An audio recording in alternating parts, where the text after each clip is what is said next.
Well, everyone, it's Shane Kanto, your Wasteland reviewer, and I'm here to review Season 3 of The Mandalorian.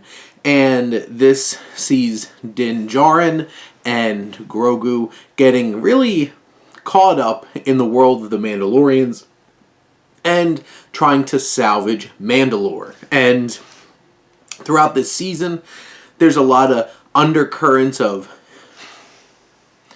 is Moff Gideon back? And whole episode dedicated to this espionage that's going on in the New Republic, which I thought that was an interesting diversion episode that added a lot of layers to the undercurrents of what the bigger story is here.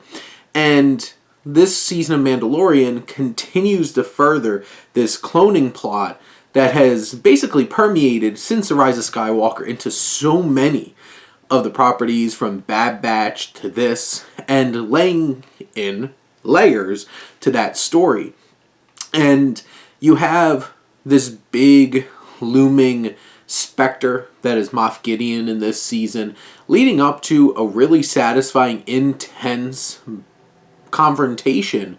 And where this season really gets a lot of its life is in the fleshing out of the Mandalorian culture. You see the Armorer and her group on this desert planet, and you have your own little side adventure, side quest with giant, dragon bird thing, and you have going back to Mandalore and the Mythosaur and all these different elements. You see Bo-Katan coming back into the story in a big way, and Katie Sackhoff did fantastic here and really added layers to that character. Giancarlo Esposito back, of course, as always, as Moff Gideon is intimidating.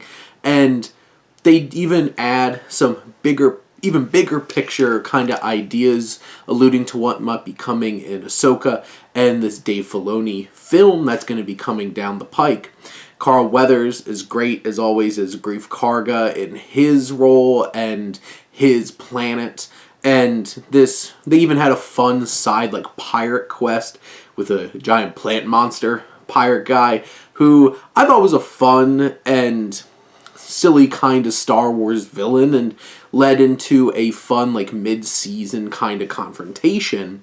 You even have a couple of your little side quests, even this really interesting droid mystery that was going on what I'll refer to as the Jack Black Lizzo planet, and Christopher Lloyd being in it as well. Did Lizzo need to be in it? Did she do great? Not necessarily, but I'm not personally offended. And the fact that people are like, it's too silly, I'm like, it's Star Wars. It's silly. But it does balance a lot of weight, and I feel like this season gives a great arc for Din and Grogu together, and Pedro Pascal does a great job as always with his performance.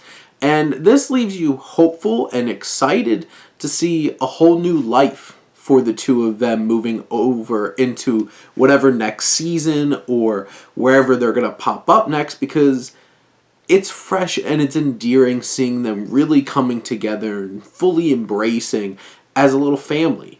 And it's cute.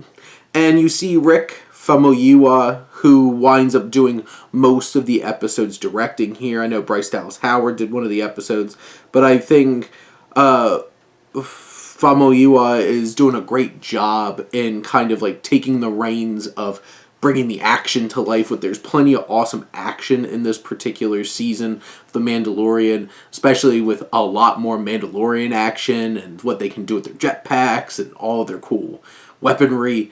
And there's one badass moment in the second to last episode. Gonna pour one out for all the heavies out there. Gonna leave it at that, because I don't want to spoil it. Well, TikTok will already spoil it for you, or probably Reddit, but hopefully I'm not going to be that guy.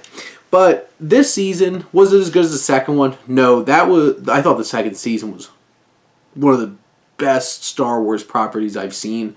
I think this one takes a little bit of time getting going and getting to where it needs to be, but I feel like in hindsight, it really pulled so much together with the New Republic and with Mandalore and with Moff Gideon, and how it all comes together and fits together, I think is really impressive, and I greatly appreciated that. And getting to see Paul Soon-Hui Lee, who is one of the like Rebellion pilots, and now New Republic pilots, kind of getting some center stage here. Probably would have been Gina Carano's role in this particular season. I enjoyed his character and his elevation here. There's a lot of fun Easter eggs too and little cameos, but overall this was a fun and engaging and a nice payoff to a third season of The Mandalorian. But those are my thoughts on Season 3 of The Mandalorian. Let me know what you think and let's talk some TV. But thank you as always for tuning in and supporting your Wasteland reviewer.